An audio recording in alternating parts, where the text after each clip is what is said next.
Hər vaxtınız xeyir dəyərli izləyicilər. Bugünkü menümüzdə mənim ən sevimli yeməklərimdən biri olan pomidor şorbası var. Şorbamızı hazırlamaq üçün ilk olaraq 4 ədəd pomidorumuzun qabığını yaxşıca soyub blenderdan və ya süzgəcdən keçirdirik. Qabığını çalışaq mütləq şəkildə soyaq ki, yeyən zaman ağızda həm pis bir dad buraxmasın, həm də görüntü olaraq çirkin bir görüntü sağlamasın.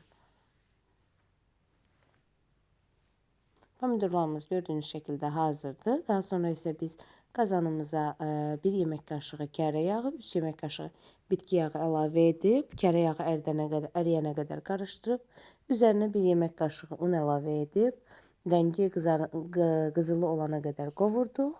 Üstünə isə 1 yemək qaşığı pomidor pastası əlavə edib, bir neçə dəqiqə onu da qovurduq. Videodan da gördüğünüz şekilde alandan sonra üzerine hazırlamış olduğumuz pomidorları əlavə edərək təxminən bir 5 dəqiqə daha qarıştıra bişiririk. Növbəti olaraq isə üzərinə yarım litr soyuq su əlavə edirik.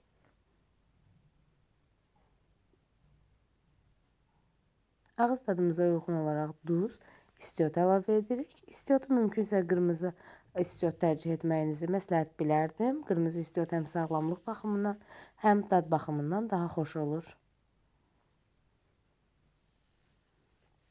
Və ağzı bağlı şəkildə təxminən 15 dəqiqə qaynadırıq.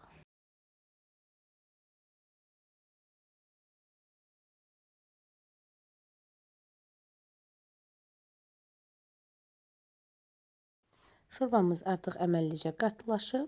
Biz indi onu təkrar blenderdan keçirdirik ki, ağızda pis bir dad buraxmasın, yəni pomidorlar diri şəkildə qalmasınlar.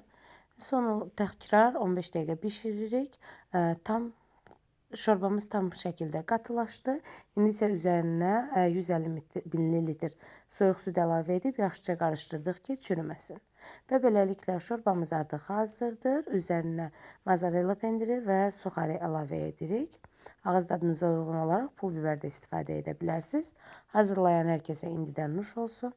Hər hansısa bir sualınız yarandısa şərh bölməsinə qeyd etməyi unutmayın. Özünüzə yaxşı baxın. Hələlik.